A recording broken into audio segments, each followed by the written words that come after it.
280장 천부여 의지없어서.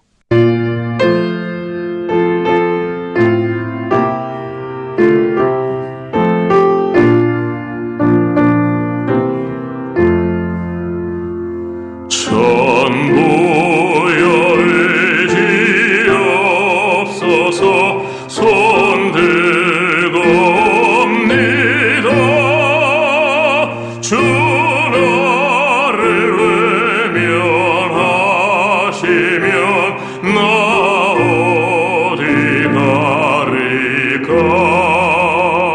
내 죄를 씻기 위하여 피 흘려 주시니 곧 회개하는 마음으로 주 앞에 옵니다.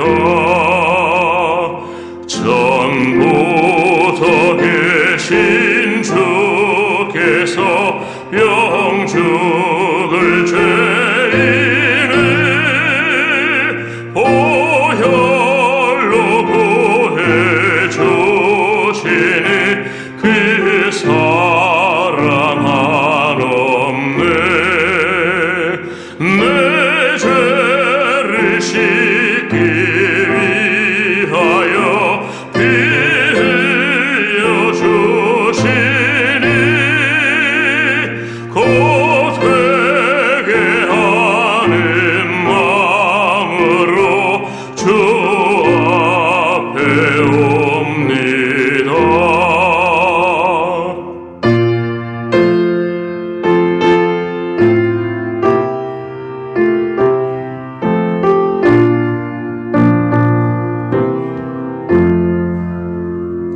나의 의지함으로 큰 권능 받아서 주님께 구한 모든 것 늘 얻겠습니다. 내 죄를 씻기 위하여 피 흘려 주시니 곧 회개하는 마음으로 주 앞에 옵니다.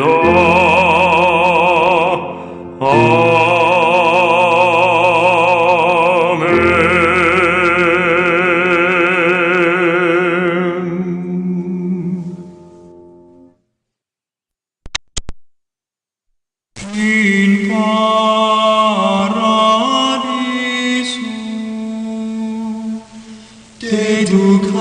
dedicante angeli in tuo adventus suscipiante materes et perducante in civitatem sanctam Hierusalem in paradiso.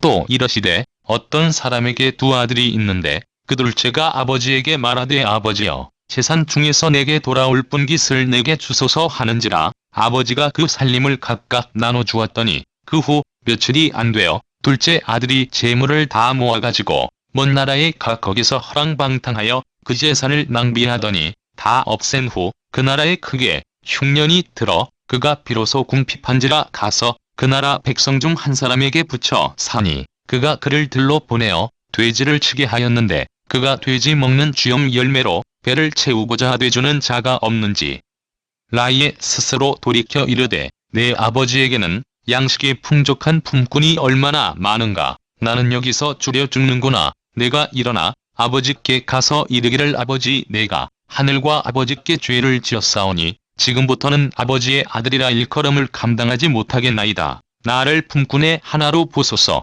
하리라 하고 이에 일어나서 아버지께로 돌아가니라. 아직도 거리가 먼데 아버지가 그를 보고 측은히 여겨 달려가 목을 안고 입을 맞추니 아들이 이르되 아버지 내가 하늘과 아버지께 죄를 지었사오니 지금부터는 아버지의 아들이라 일컬.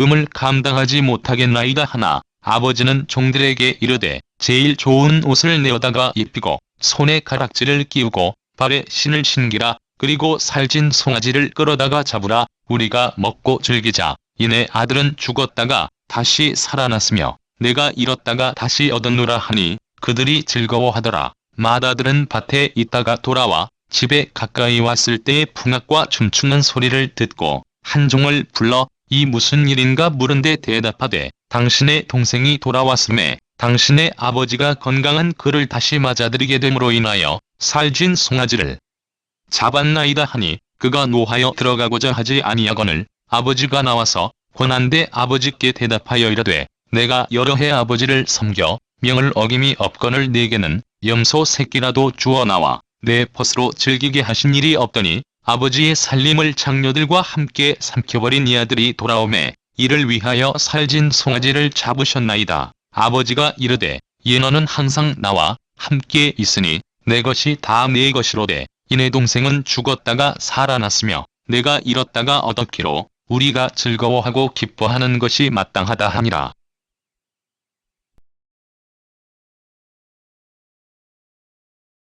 오늘은 잃은 아들의 비유라고 하는 제목으로 여러분과 함께 은혜를 나누고자 합니다.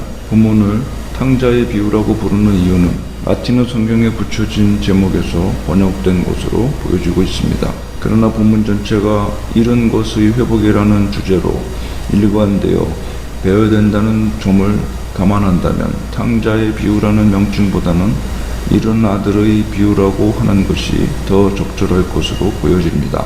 그러나 사실 여기서의 초점은 잃어버린 아들이 아니라 그 아들을 향한 아버지의 사랑에 있는 것이기 때문에 아버지의 사랑에 관한 비유라고 불리우는 것도 타당할 것입니다. 반면에 맏아들에게 초점을 맞추어 기뻐하지 않는 형의 비유라고 불리기도 합니다. 그러므로 본문은 비유를 보는 관점에 따라 그 명칭이 달라질 수 있다고 하겠습니다. 그러나 누가복음의 앞의 두 비유를 연관하여 생각할 때 잃은 아들의 비유라고 부르는 것이 가장 적절할 것으로 보여집니다. 본문은 방탕한 작은 아들이 아버지가 물려준 유산을 다 탕진하고 다시 돌아오더라도 아버지는 사랑으로 용납하여 준다는 부성애를 잘 드러내 보여주고 있습니다. 말씀을 상고해 보도록 하겠습니다. 첫째로 아버지의 품을 떠난 둘째 아들의 방탕과 궁핍에 대해서 소개되고 있습니다. 본문 12절을 보면 재산 중에서 내게 돌아올 분깃을이라고 말하고 있는 것을 볼 때에 작은 아들은 아버지와 함께 사는 것보다 재산을 분배받아 자기 마음대로 즐기며 사는 것을 더 선망했음을 알 수 있습니다.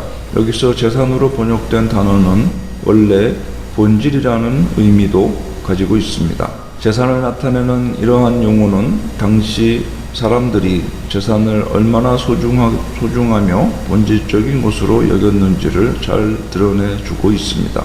재산이 없으면 생명 유지가 불가능하고 가족 공동체가 영위되지 못하므로 재산을 한 가정에 있어서 생명이요 본질로 여겼던 것입니다. 그런데 작은 아들은 아버지가 죽을 기한이 멀었음에도 불구하고 아버지의 재산의 일부를 지금 유산으로 달라고 요구하고 있는 것입니다. 이는 당시의 유대의 상속법과 관련이 있는데 아버지가 사망할 때 작은 아들보다는 큰 아들이 2배를 받도록 규정하고 있습니다. 따라서 작은 아들은 아버지의 재산의 3분의 1을 차지할 수 있습니다.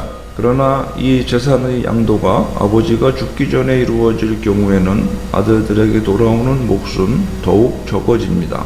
학자들의 주장에 의하면 작은 아들의 경우 9분의 1 정도였을 것이라고 합니다. 그럼에도 불구하고 작은 아들이 유산을 성급하게 요구하고 있는 것은 아버지를 떠나려고 하는 강렬한 욕망 때문입니다. 작은 아들의 요구가 법적으로는 불가능한 것이 아니지만 그 마음에는 한시라도 아버지를 떠나 규제 없는 삶을 마음껏 살아보려고 하는 이탈의 의도가 숨어 있었으므로 아버지는 아들의 요구를 거절할 수도 있었습니다. 그러나 아버지는 여러 말 하지 않고 아들의 요구대로 유산을 상속해 줍니다. 아들의 잘못된 동기를 잘 알면서도 그것을 허락한 아버지의 마음은 하나님의 마음을 잘 보여줍니다. 즉 인간은 낙원의 삶을 살았던 에덴 동산에서부터 하나님의 말씀을 어기고 사탄의 유혹에 마음을 빼앗겨 스스로 하나님 곁을 떠나는 길을 선택했으며 하나님은 이러한 인간의 뜻을 굳이 막거나 억지로 붙들지 않으셨습니다. 인간이 마음에 하나님 두기를 싫어하고 죄악된 본성으로 자유분방하게 살고자 할 때 하나님은 그 상실한 마음대로 버려두시는 분이심을 깨달을 수 있습니다. 둘째 아들은 이제까지 자기를 붙들고 있었던 가족의 모든 끈을 끊어버리고 할 수만 있으면 아버지와 가족으로부터 멀리 떨어진 지역으로 재산을 가지고 가버렸던 것입니다. 모아가지고 라고 말씀하고 있으므로 아마 그는 그가 물려받은 부동산을 가지고 다니기 쉬운 현금으로 교환했을 것입니다. 이러한 작은 아들의 태도는 아버지를 떠나 자기 마음대로 살아보려고 하는 자신의 강렬한 욕망을 보여주는 것이며 모든 관심사가 돈에 집중되어 그 마음에는 다른 것이 자리 잡을 수 없는 안타까운 사실을 보여준다 하겠습니다. 또한 허랑방탕하였다고 13절에 말씀하고 있습니다. 이 단어는 원래 쭉정이를 곡식 알갱이로부터 분리시키기 위해서 공중으로 던지는 행위를 나타낼 때 쓰는 단어입니다. 작은 아들은 아버지가 자신에게 물려준 생명과 같은 재산을 합당하게 사용하지 않았으며 자신의 삶을 허비하였습니다. 그런데 크게 흉년이 들었다고 말씀하고 있습니다. 전에는 존재하지 않았던 흉년이 비로소 시작되었다는 의미입니다. 본문은 심한 흉년이 들이닥치는 새로운 상황이 앞으로 전 재산을 다 허비해버린 작은 아들의 진로에 있어서 심각한 영향을 끼칠 것을 암시해 주는 것입니다. 흉년이라고 번역된 말은 흉년, 전쟁, 가뭄 등으로 인한 식량의 부족, 굶주림을 뜻하는 포괄적인 단어입니다. 구약에서는 굶주림이나 흉년은 종종 하나님의 징벌로 묘사되고 있습니다. 따라서 이 흉년이 하나님의 능력과 관련된 것이라는 점을 염두에 둘 때 하나님은 방탕한 아들을 징계하기 위하여 그를 깨우치고 돌이키기 위해서 심한 흉년을 도구로 삼으신 것을 알 수 있습니다. 오늘은 잃은 아들의 비유라고 하는 제목으로 여러분과 함께 은혜를 나누고자 합니다. 본문을 탕자의 비유라고 부르는 이유는 라틴어 성경에 붙여진 제목에서 번역된 것으로 보여지고 있습니다. 그러나 본문 전체가 잃은 것의 회복이라는 주제로 일관되어 배워야 된다는 점을 감안한다면 탕자의 비유라는 명칭보다는 잃은 아들의 비유라고 하는 것이 더 적절할 것으로 보여집니다. 그러나 사실 여기서의 초점은 잃어버린 아들이 아니라 그 아들을 향한 아버지의 사랑에 있는 것이기 때문에 아버지의 사랑에 관한 비유라고 불리우는 것도 타당할 것입니다. 반면에 맏아들에게 초점을 맞추어 기뻐하지 않는 형의 비유라고 불리기도 합니다. 그러므로 본문은 비유를 보는 관점에 따라 그 명칭이 달라질 수 있다고 하겠습니다. 그러나 누가복음의 앞의 두 비유를 연관하여 생각할 때 잃은 아들의 비유라고 부르는 것이 가장 적절할 것으로 보여집니다. 본문은 방탕한 작은 아들이 아버지가 물려준 유산을 다 탕진하고 다시 돌아오더라도 아버지는 사랑으로 용납하여 준다는 부성애를 잘 드러내 보여주고 있습니다. 말씀을 참고해 보도록 하겠습니다. 첫째로 아버지의 품을 떠난 둘째 아들의 방탕과 궁핍에 대해서 소개되고 있습니다. 본문 12절을 보면 재산 중에서 내게 돌아올 분깃을이라고 말하고 있는 것을 볼 때에 작은 아들은 아버지와 함께 사는 것보다 재산을 분배받아 자기 마음대로 즐기며 사는 것을 더 선망했음을 알 수 있습니다. 여기서 재산으로 번역된 단어는 원래 본질이라는 의미도 가지고 있습니다. 재산을 나타내는 이러한 용어는 당시 사람들이 재산을 얼마나 소중하며 본질적인 것으로 여겼는지를 잘 드러내주고 있습니다. 재산이 없으면 생명 유지가 불가능하고 가족 공동체가 영위되지 못하므로 재산을 한 가정에 있어서 생명이요 본질로 여겼던 것입니다. 그런데 작은 아들은 아버지가 죽을 기한이 멀었음에도 불구하고 아버지의 재산의 일부를 지금 유산으로 달라고 요구하고 있는 것입니다. 이는 당시의 유대의 상속법과 관련이 있는데 아버지가 사망할 때 작은 아들보다는 큰 아들이 2배를 받도록 규정하고 있습니다. 따라서 작은 아들은 아버지의 재산의 3분의 1을 차지할 수 있습니다. 그러나 이 재산의 양도가 아버지가 죽기 전에 이루어질 경우에는 아들들에게 돌아오는 몫은 더욱 적어집니다.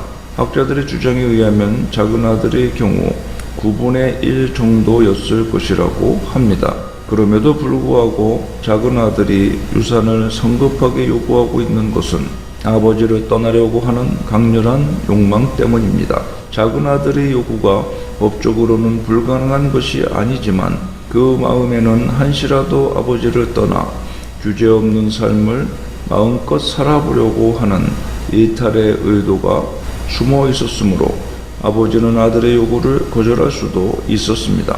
그러나 아버지는 여러 말 하지 않고 아들의 요구대로 유산을 상속해 줍니다. 아들의 잘못된 동기를 잘 알면서도 그것을 허락한 아버지의 마음은 하나님의 마음을 잘 보여줍니다. 즉 인간은 낙원의 삶을 살았던 에덴 동산에서부터 하나님의 말씀을 어기고 사탄의 유혹에 마음을 빼앗겨 스스로 하나님 곁을 떠나는 길을 선택했으며 하나님은 이러한 인간의 뜻을 굳이 막거나 억지로 붙들지 않으셨습니다. 인간이 마음에 하나님 두기를 싫어하고 죄악된 본성으로 자유분방하게 살고자 할 때 하나님은 그 상실한 마음대로 버려두시는 분이심을 깨달을 수 있습니다. 둘째 아들은 이제까지 자기를 붙들고 있었던 가족의 모든 끈을 끊어버리고 할 수만 있으면 아버지와 가족으로부터 멀리 떨어진 지역으로 재산을 가지고 가버렸던 것입니다. 모아가지고 라고 말씀하고 있으므로 아마 그는 그가 물려받은 부동산을 가지고 다니기 쉬운 현금으로 교환했을 것입니다. 이러한 작은 아들의 태도는 아버지를 떠나 자기 마음대로 살아보려고 하는 자신의 강렬한 욕망을 보여주는 것이며 모든 관심사가 돈에 집중되어 그 마음에는 다른 것이 자리 잡을 수 없는 안타까운 사실을 보여준다 하겠습니다. 또한 허랑방탕하였다고 13절에 말씀하고 있습니다. 이 단어는 원래 죽정이를 곡식 알갱이로부터 분리시키기 위해서 공중으로 던지는 행위를 나타낼 때 쓰는 단어입니다. 작은 아들은 아버지가 자신에게 물려준 생명과 같은 재산을 합당하게 사용하지 않았으며 자신의 삶을 허비하였습니다. 그런데 크게 흉년이 들었다고 말씀하고 있습니다. 전에는 존재하지 않았던 흉년이 비로소 시작되었다는 의미입니다. 본문은 심한 흉년이 들이닥치는 새로운 상황이 앞으로 전 재산을 다 허비해버린 작은 아들의 진로에 있어서 심각한 영향을 끼칠 것을 암시해 주는 것입니다. 흉년이라고 번역된 말은 흉년, 전쟁, 가뭄 등으로 인한 식량의 부족, 굶주림을 뜻하는 포괄적인 단어입니다. 구약에서는 굶주림이나 흉년은 종종 하나님의 징벌로 묘사되고 있습니다. 따라서 이 흉년이 하나님의 능력과 관련된 것이라는 점을 염두에 둘 때 하나님은 방탕한 아들을 징계하기 위하여 그를 깨우치고 돌이키기 위해서 심한 흉년을 도구로 삼으신 것을 알 수 있습니다. 이 아들은 부족함 없이 온갖 즐거움과 자유를 누렸던 그 나라에 크나큰 기근이 들고 자기 수중에 돈이 다 떨어지게 되자 비로소 궁핍함을 느끼게 됩니다. 그가 궁핍했던 것은 자신의 허랑방탕도 한몫하긴 하였지만 보다 근본적인 이유는 그가 거주하고 있던 나라에 큰 기근이 들었기 때문이었습니다. 아버지의 재산을 가지고 허랑방탕하게 생활하던 그는 이제 굶주림으로 죽지 않기 위해 부정한 짐승인 돼지를 칠 수밖에 없는 초라하기 그지없는 신세로 전락하고 말았습니다.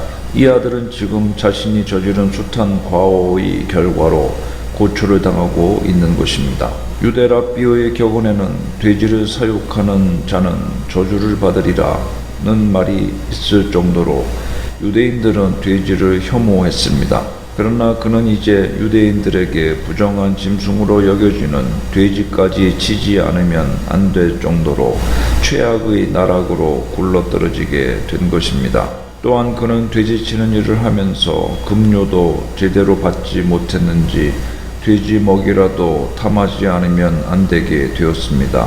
여기서 주엽 열매로 번역된 이 열매의 맛은 젤라틴 성분이 함유되어 있기 때문에 약간 달며 주로 사료로 사용되었으나 때로는 기근시의 가난한 사람들이 식량으로도 대용되기도 했다고 합니다. 극한 상황에 이르러서야만 비로소 회개하는 인간의 완약함을 빗대어 이스라엘 랍비들은 이스라엘 사람들이 주엽 열매를 먹게 될 때 그들은 회개한다고 말하기도 했습니다. 이러한 랍비의 언급은 바로 본문에 이런 아들을 가리키는 적절한 말일 것입니다. 이런 아들은 돼지를 치는 일을 함으로 유대 전통에서 이미 부정한 자가 되었으며 돼지의 먹이로 배를 채우게 됨으로써 인간 이하의 비참한 상태로 전락하게 된 이후에야 비로소 자신의 과거를 돌아보았던 것입니다. 아버지를 떠난 아들이 이렇게 비참한 모습은 하나님을 떠난 죄인의 모습을 상징적으로 잘 보여준다 하겠습니다.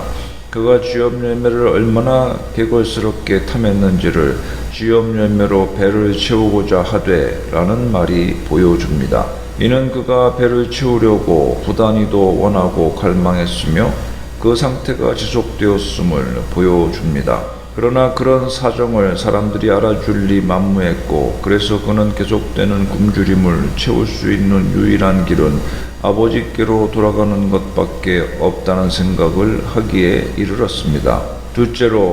둘째 아들의 회개와 귀가에 대해서 언급합니다. 본문 17절에 스스로 돌이켜라고 말씀하고 있으니 이것은 자신에게로 돌아오다라는 언어적 의미를 가지고 있습니다.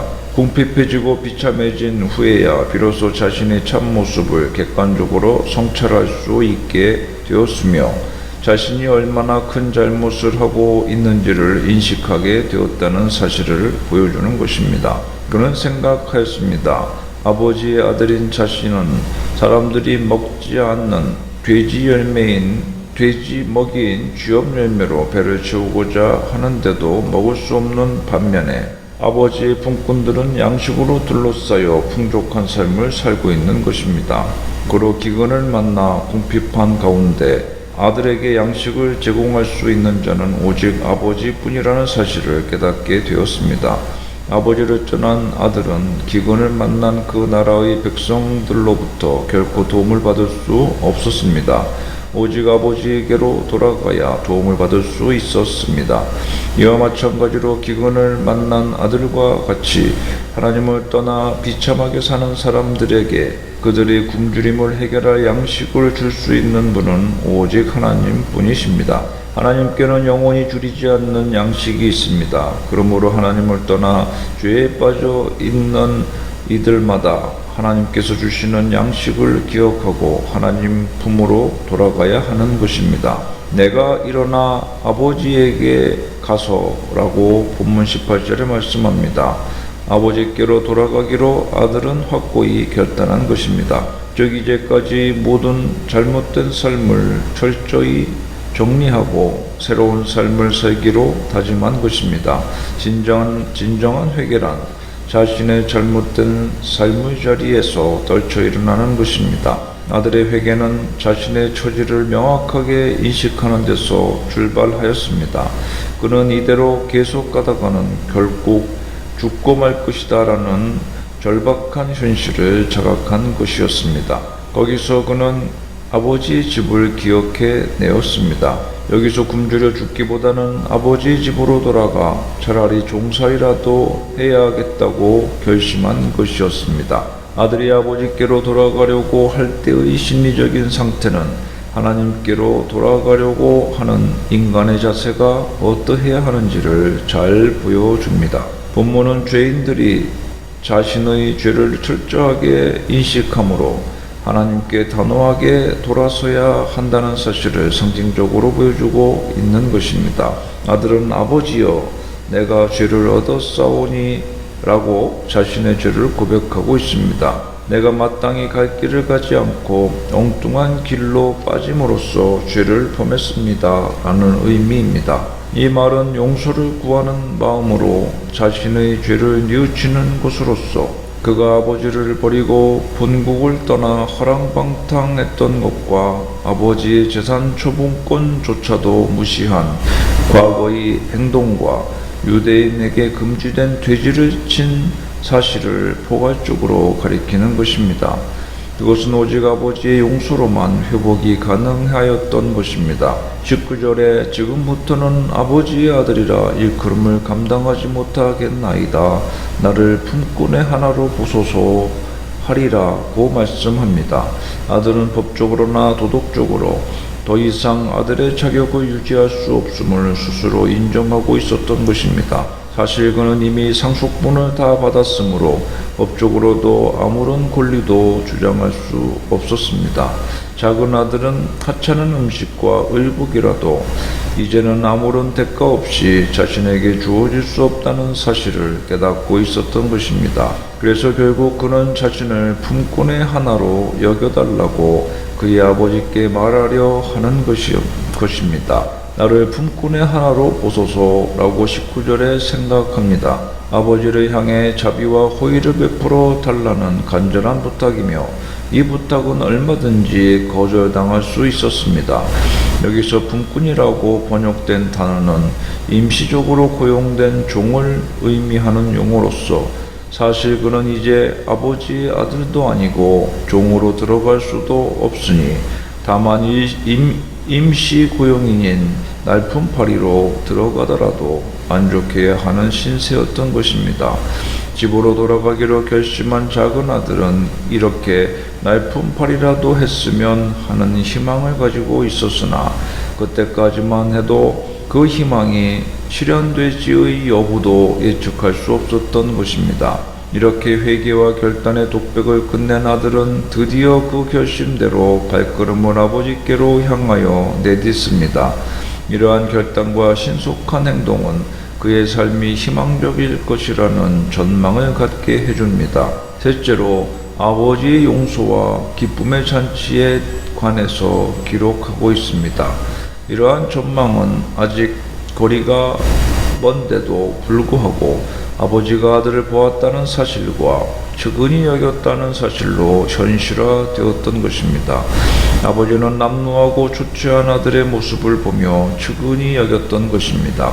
측은히 여긴다는 말은 안타까운 장면을 보면서 내장까지 아플 정도로 마음이 아파서 견딜 수 없는 애끓는 상태를 나타내는 것입니다. 아버지의 아들에 대한 가슴 아픈 사랑이 그로 인한 고통이 내장까지 전달되는 절절한 것이었습니다. 하나님의 품을 떠났던 죄인이 돌아올 때에도 하나님은 이와 같이 반응하십니다. 돌아오는 아들의 모습을 발견한 아버지는 내장이 녹는 듯한 안타까움과 긍휼의 심정으로 가득 차 그를 향해 뛰어나갑니다. 즉 아버지를 잃어버렸던 아들에 대한 사랑의 감정뿐 아니라 의지적으로도 신속하게 표출하는 것이었습니다.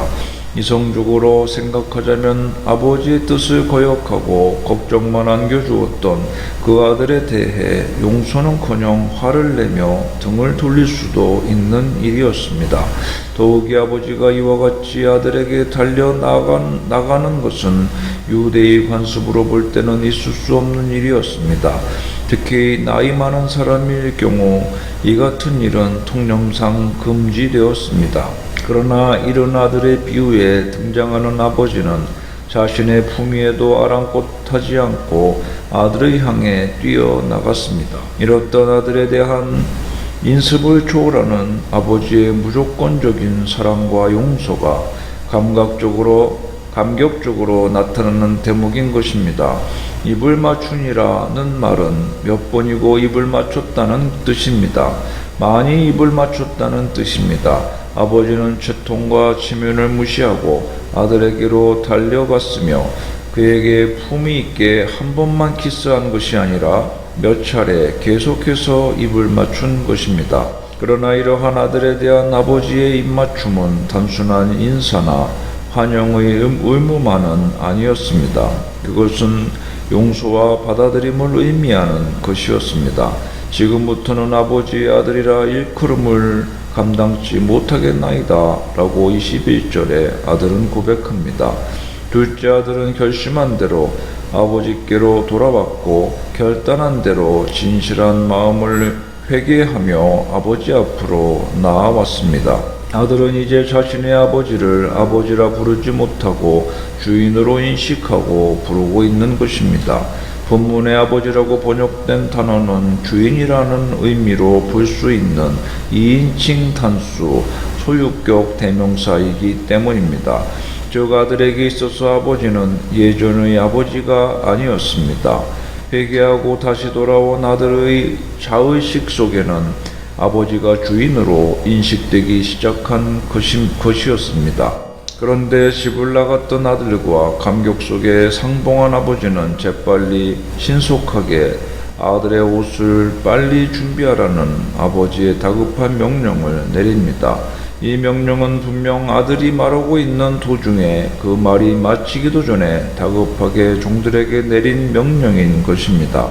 아들의 말이 끝나기도 전에 마음속에 준비해 두었던 말들을 종들에게 한 것이 틀림없습니다. 사실 아들이 아버지를 만나러 오기 전에 하리라 마음먹었던 말 중에 나를 품꾼의 하나로 보소서라고 하는 말을 하지 못한 것을 보아서도 아들은 마음먹었던 말을 아버지 앞에서 차근차근 하려 하였으나 그 말이 채 끝나기도 전에 아버지가 그의 말을 가로막고 종들에게 급한 지시를 하는 통에 나를 품꾼의 하나로 보소서라는 말을 미처 하지 못했던 것입니다.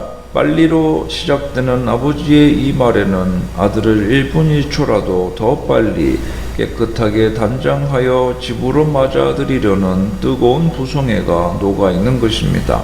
한편 옷이라고 번역된 스톨레는 발까지 내려오는 남자용 헐렁한 겉옷을 말합니다. 이런 류의 옷은 주로 왕들과 제사장과 높은 지위의 사람들이 입는 옷으로서 아버지는 돌아온 아들에게 이렇게 높은 지위의 사람들만이 입는 옷을 선사했습니다. 이것은 아버지가 아들을 존중히 여겨 이전에 그가 지녔던 아들로서의 권위와 지위를 인정했다는 것을 의미하는 것입니다. 제일 좋은이라고 번역된 프로테는 처음의, 첫째의 라는 의미도 가지고 있습니다. 제일 좋은 옷을 돌아온 아들에게 가장 귀한 것으로 주어 아들의 주인의 권세를 인정하는 것입니다. 가락지를 끼우고 신을 신기우라고 또한 말씀합니다. 끼우고 신기라에 해당하는 말은 히브리인들에게 있어서 손가락이나 가락지는 어떤 권위를 상징하고 있는 것을 알 수 있습니다.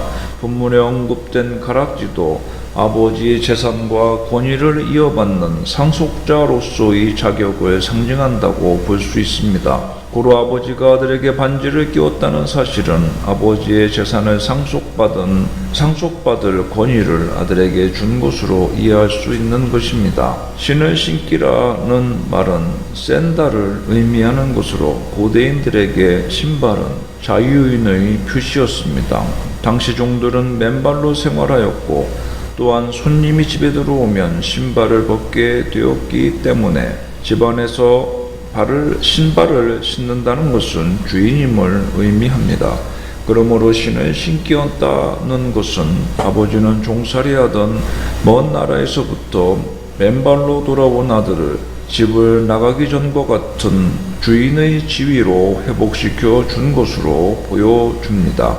집안에서 제일 좋은 옷을 입히고 상속자의 권위를 상징하는 가락지도 손가락에 끼웠으며 더군다나 아버지는 거기에 그치지 않고 주인만이 신을 수 있는 신발을 가져다가 신김으로 아들의 신분은 이제 집에서 나가기 전에 누렸던 상속자의 위치로 회복되었던 것입니다. 작은 아들이 자신을 스스로 아버지의 종으로 생각한 것과는 정반대의 일이 순식간에 벌어진 것입니다. 아들은 날품팔이라도 해서 굶어 죽지 않기를 원했으며 자신은 아버지의 완전한 종이 될 것으로 희망했습니다. 옷이며 가락지며 신발은 꿈도 꾸지 못하였던 것입니다. 그런데 아버지는 돌아온 아들에게 꾸지람 대신 진정한 용서를 베풀었습니다. 그뿐 아니라 아무런 대가 없이 이전의 모든 지위를 완전하게 회복시켜 주었던 것입니다. 아버지는 종들에게 돌아온 아들을 위해 살찐 송아지를 잡아 잔치를 베풀라는 두 번째 지시를 내립니다. 살찐 송아지는 가장 귀한 손님이 오는 날에 잔치를 베풀기 위하여 준비해 둔 것입니다. 이 송아지는 여러 마리 송아지 가운데 살이 가장 많이 오르고 기름이 흐르는 것으로서 귀한 손님이 올 경우에 잡으려고 특별히 양육해 왔던 송아지인 것입니다. 이 광경은 이제 막 집으로 돌아온 작은 아들 앞에서 진행된 것이었습니다. 이 순간 안간힘을 쓰다가 끌려 나와서 순식간에 죽음으로 내몰리는 송아지를 보고서 아들은 과연 어떤 생각을 하였겠습니까? 그는 단칼에 죽어가는 이 송아지의 자리에 자신이 있어야만 한다는 생각을 하였을지 모릅니다. 그는 송아지가 죽어가는 광경을 보면서 저 송아지가 죽는 자리에 죄를 지은 자신이 있어야 하며 자신이 아버지와 하나님께 크나큰 죄를 지었음을 다시 한번 생각하였을 것입니다. 우리가 먹고 즐기자고 아버지는 말씀합니다. 이 같은 잔치는 예수님께서 세리와 죄인들과 함께 식사하신 것을 연상케 합니다. 세리와 죄인들은 예수님께로 가까이 나아가서 그의 말씀을 듣고 또한 더불어 식사를 하였습니다. 반면에 바리새인들과 서기관들은 이 사람이 죄인들을 영접하고 그들과 더불어 식사한다고 비난하며 그 식탁의 규제를 힐난하였습니다. 바리새인들과 서기관들은 예수님께서 세리와 죄인들과 더불어 식사하는 것이 어떤 의미를 지니는 것인지를 전혀 알지 못했던 것입니다. 한 명의 죄인이라도 하나님께 회개하고 돌아온다면 그것이 하나님께 얼마나 큰 기쁨이 되는지 그들은 알지 못하였던 것입니다. 하나님을 떠났다가 회개하고 다시 하나님의 자녀의 자리로 돌아온 자를 맞이하는 하나님의 기쁨이 바로 본문의 잔치를 배설한 아버지의 심정을 통해 잘 나타나고 있는 것입니다. 넷째로 집안에 계속 남아있던 맏아들의 불평과 아버지의 권면을 소개하고 있습니다. 반면에 큰 아들은 이 무슨 일인가를 묻고 있습니다. 이것은 지속적이고 반복되는 묻는 동작을 의미하는 것으로 큰 아들이 반복해서 물은 것은 지금 집안에서 진행되는 상황이 이해가 되지 않았기 때문입니다. 그리고 큰 아들은 집에 들어가서 상황을 확인하지 않고 종들을 불러 거듭해서 확인하는 것은 가족 간의 관계가 매우 소원하였으며 아버지에 대하여 마음을 터놓고 이야기할 수 있는 열린 마음을 가지지 못했기 때문인 것으로 보입니다. 이와 같이 큰 아들은 아버지와 같이 살고 있었으나 그 관계는 소원하였고 아버지가 진정으로 원하는 것이 무엇인지에 대하여 정확히 알지 못하였습니다.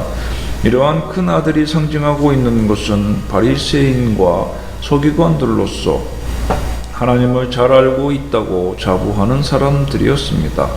그들은 율법을 소유했고 그에 대한 열정 또한 과도할 정도로 대단하였습니다. 그래서 모든 사람들은 그들을 존경했고 그들의 의의는 어떤 사람들도 따라갈 수 없을 것으로 여겼습니다. 그러나 그들은 큰 아들이 아버지의 마음을 잘 헤아리지 못하고 자신의 집에서 전개되는 상황에 대하여 잘 알지 못했던 것처럼 그들 가운데 지금 무슨 일이 일어나고 있는 것인지를 알지 못합니다. 이처럼 큰 아들이 부모의 뜻을 잘 헤아리지 못하고 또한 집안에서 전개되는 상황에 대한 이해가 부족하였다는 점에서 본 비유의 아들이라 일컬음을 감당치 못할 자는 작은 아들이 아니라 오히려 큰 아들이 되고 맙니다. 이와 같이 바리새인들과 서기관들도 이제는 하나님의 자녀라고 일컬음을 감당치 못할 자가 된 것입니다. 큰 아들은 분노합니다. 큰 아들의 분노는 일시적으로 격양된 것이 아니라 이미 오래전부터 아버지와 멀어진 관계로 인하여 쌓여온 것으로 추정할 수 있습니다. 이렇게 깊이 쌓인 아들의 분노가 동생이 돌아온 시점을 기점으로 폭발한 것입니다. 탐탁지 않은 작은 아들을 아버지가 다시 받아들였을 뿐만 아니라 성대한 잔치까지 벌였기 때문입니다. 아마도 큰아들은 자신의 동생을 계속해서 미워해 왔을 것입니다.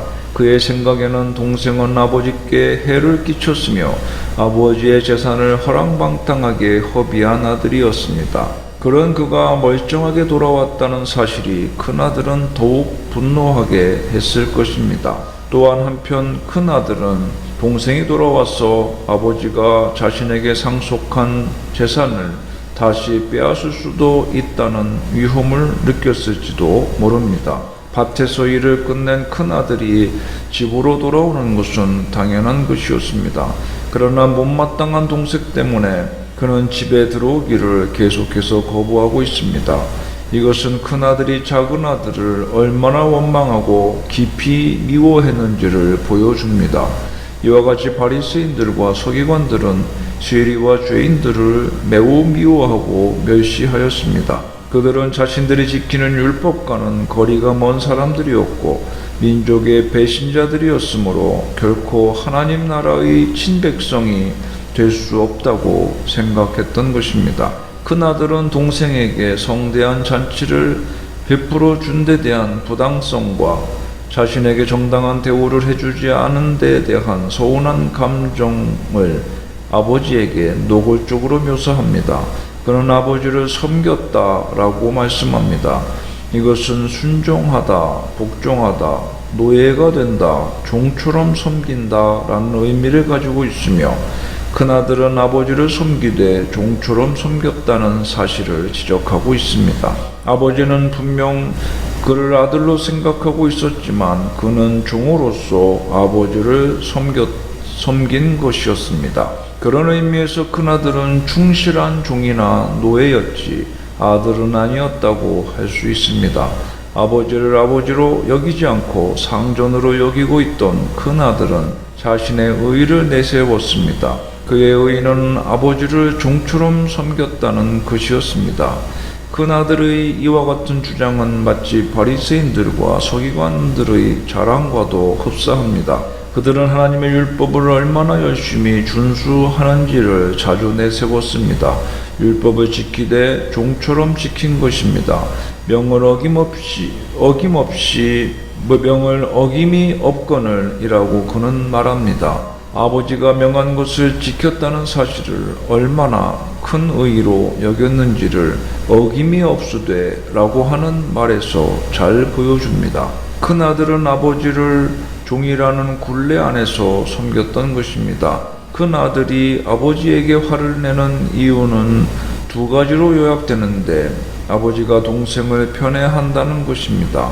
자신의 충성에도 불구하고 아버지는 한 번도 자신을 즐겁게 해주기 위해 잔치를 벌인 적이 없으나 창기와 함께 가산을 탕진한 동생이 돌아오자 잔치를 베풀어 준 데 대한 불만을 표출하고 있는 것입니다.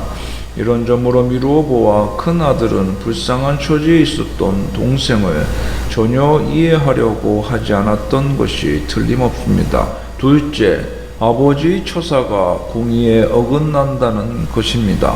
동생은 아버지와 하나님께 죄를 범한 죄인인 반면 자신은 선하고 의로운 의인입니다. 그렇기 때문에 잔치는 당연히 자신을 위한 것이어야 하지 동생을 위한 것이어서는 안 된다는 것입니다. 큰아들의 이런 마음과 태도는 바리새인들과 서기관들의 강팍함과 교만을 표현하고 있는 것입니다.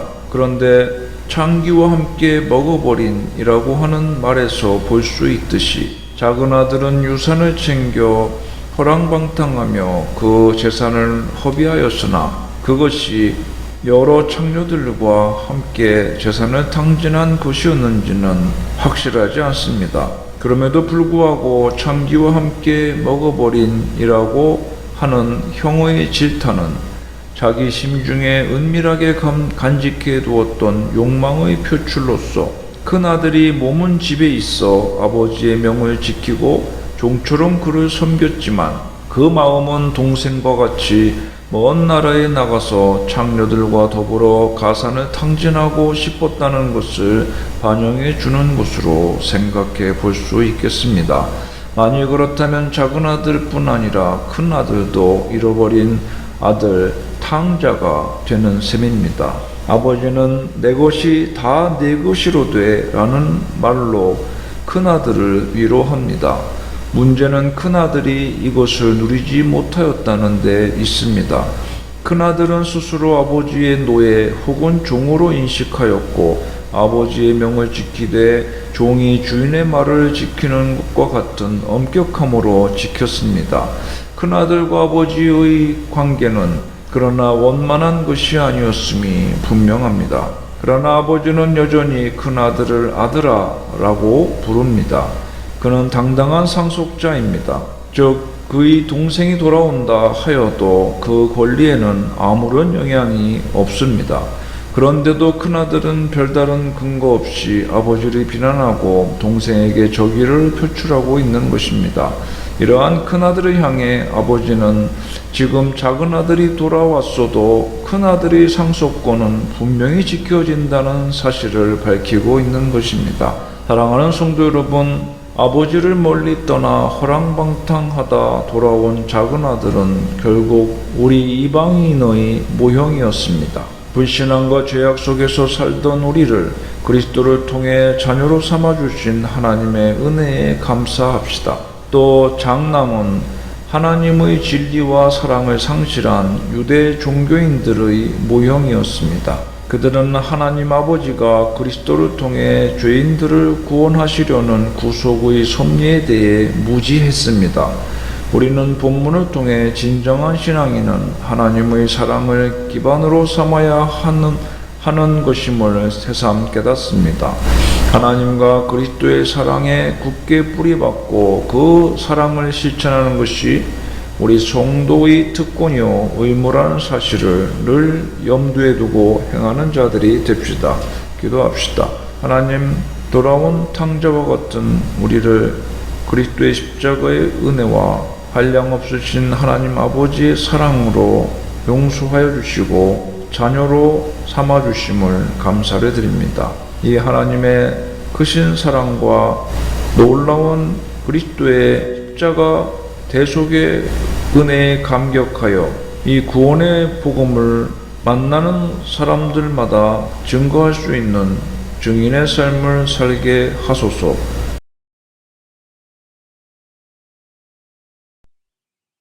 (288장) 예수를 나의 구주 삼고